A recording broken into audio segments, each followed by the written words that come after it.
Brought to you by TechnoSpark 20 series smartphones. I'm superhuman. हम लोग इस वक्त गुजरात में हैं। यहाँ पे साधारण तौर पे 26 सीटें आप पिछली दफा जीते थे, लेकिन इस बार जो एक नया फैक्टर है वो ये कि क्षत्रिय समाज कुछ नाराज नजर आ रहा है भारतीय जनता पार्टी से। पुरुषोत्तम रूपाला जी जो कि आपके वरिष्ठ नेता हैं, उन्होंने बयान दिया जिसको लेकर समाज में काफी नाराजगी हमने राजकोट में देखा, बड़ी सभा हुई। पश्चिमी उत्तर प्रदेश में, राजस्थान में भी जो राजपूत ठाकुर समाज है वो नाराज नजर आ रहा है। कितना बड़ा फैक्टर ये हो सकता है इस चुनाव? देखिए, रूपाला जी ने तुरंत ही माफी मांगी है, 3 बार माफी मांगी है, और हम जो नाराज लोग हैं उनसे चर्चा भी कर रहे हैं। मुझे पूरा विश्वास है कि हमारे साथ आएंगे और सब लोग एक मुश्त तरीके से भारतीय जनता पार्टी फिर से 26 की 26 सीटें गुजरात में जीत जाएगी। क्षत्रिय समाज की मांग है कि रूपाला साहब का नामांकन आप वापस लें। नहीं, वो उनकी मांग है, हमारे लोग चर्चा कर रहे हैं उनसे। पर वापस होगा नहीं होगा? अरे भाई, अभी चर्चा चल रही है, तुम मुझे नतीजा पूछ रहे हो। आपके एडिटोरियल जैसा नहीं है, सुबह तय कर देना घटना जो हो ऐसा ही दिखाना है। हमारा ऐसा नहीं है भाई, जो होता है वो दिखाना पड़ता है हमने। तो अब चर्चा चल रही, तो जो नतीजा आएंगे दिखाएंगे। सर, मैं आना चाहता हूं पश्चिम बंगाल, जहां पर इस वक्त एक बहुत बड़ी लड़ाई चल रही है। संदेश खली के बाद बीजेपी बहुत आक्रामक रूप में है और ममता बनर्जी भी जो भी वो कर सकती है, मतलब वो ऐसा नहीं कि लड़ नहीं रही, जितना लड़ भिड़ सकती है वो भी लड़ भिड़ रही है। पश्चिम बंगाल के चुनाव को आप इस वक्त कैसे देखते हैं? देखिए, पश्चिम बंगाल में हमारी 30 से ज्यादा सीटें आएगी, 35 तक हम जा सकते हैं।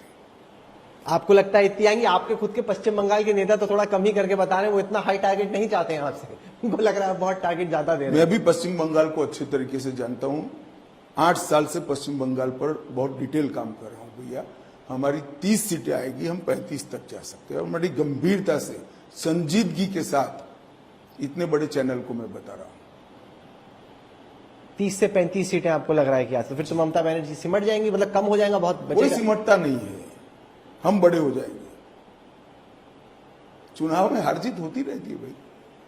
आप सबसे मुश्किल किस राज्य को इस वक्त मानते हैं, जहां पे आपको लगता है कि जैसी आपको पहले उम्मीद थी शायद अब परिस्थिति ऐसी नहीं है? क्या आपको लगता है कि तेलंगाना का चुनाव पहले से मुश्किल हो गया? क्योंकि अब कमोबेश हर जगह हमारे वोट प्रतिशत बढ़ेंगे, और जहां स्पेस बचा है, जहां 100% मानो गुजरात, राजस्थान, हिमाचल, दिल्ली 100% ही क्या बढ़ोतरी हो सकती है? तो मार्जिन ही बढ़ सकता है। मुझे लगता है सब जगह हमारी सीटें भी बढ़ेगी, मार्जिन भी बढ़ेगी। सर, आम आदमी पार्टी और अरविंद केजरीवाल ये आरोप लगा रहे हैं कि उनकी पार्टी को खत्म करने की कोशिश की जा रही, क्योंकि बीजेपी को ये लगता है कि ये नाक में बहुत दर्द करते हैं, परेशान करते हैं, इसलिए इनको एक बार खत्म ही कर दो। ऐसा आरोप आप पर लग रहा है? ऐसा है भाई, संसद में उनका 1 सीट है, तो खत्म करने की प्रायोरिटी में 1 सीट आएगी या 44 सीटें आएगी? ऐसी कोई प्राइवेट, कोई किसी को डेमोक्रेसी में खत्म नहीं कर सकता। आप आपके करप्शन को छुपाने के लिए क्यों इस प्रकार का सिंपैथी गेन करने का? नहीं होता है। केजरीवाल जी को मालूम नहीं है, एक्सपोज हो चुके हो शराब कांड में, दिल्ली की जनता जान चुकी है। क्या खत्म करना है भाई? किसको खत्म करना है?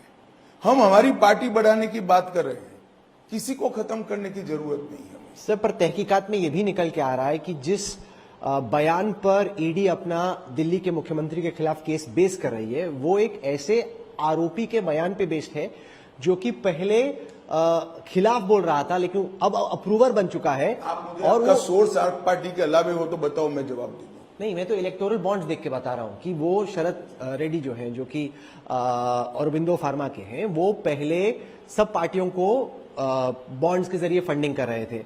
फिर उनपे जो भी हुआ वो अप्रूवर बन गए। अप्रूवर के बाद वो जो बॉन्ड खरीदते हैं केवल बीजेपी का। अगर इन तीनों चीजों को जोड़ दिया जाता है तो सवाल ये उठता है कि क्या ऐसा प्रेशर पड़ा कि वो अप्रूवर बन गए, उसके बाद सारी फंडिंग केवल बीजेपी को की? फंडिंग का इससे कोई लेन देन नहीं है।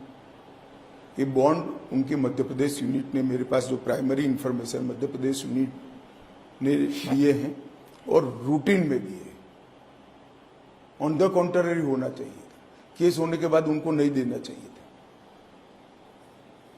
नहीं, उनको रिप्रीव मिल गई ना, उनको एक तरीके से बच गए वो, कि एक तरीके से डील हो गई। क्या डील हो गई? अप्रूवर बन गए, अप्रूवर बनने से तो गुनाह कबूल करना पड़ता है राहुल। कानून का स्टेटस आपको मालूम नहीं। पहले जेल में थे, अब छूट गए।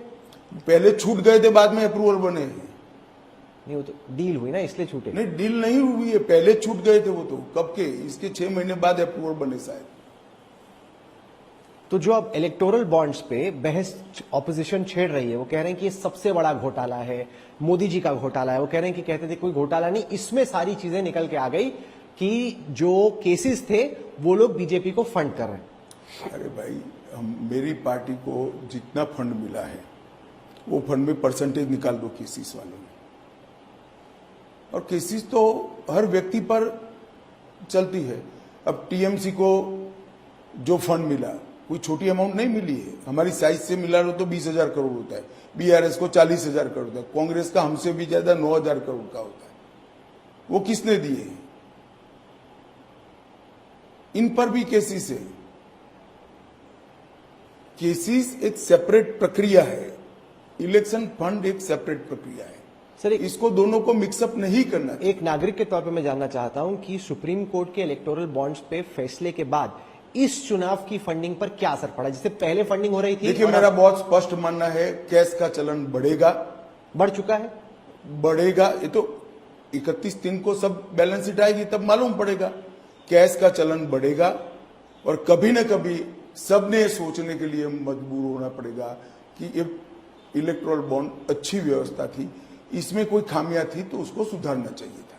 आगे का सोल्यूशन क्या हो सकता है सुप्रीम कोर्ट के फैसले के? ये तो संसद चर्चा करेगी। आप लाओगे कोई नया बिल? नहीं, हम बिल लाएंगे ऐसा मैं नहीं कह रहा, मगर व्यवस्था तो करनी पड़ेगी। हम इस तरह से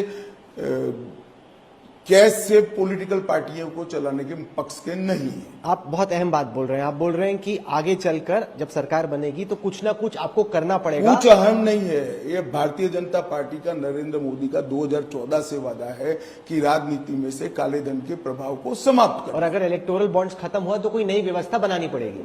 व्यवस्था सोचनी पड़ेगी, तो ये बनानी पड़ेगी नई व्यवस्था। तुम टाइटल मत ढूंढो, नहीं निकाल पाओगे राहुल भाई। हमारा काम है व्यवस्था बनाना भाई। अगर हम सरकार में है तो हमारा काम है व्यवस्था बनाना।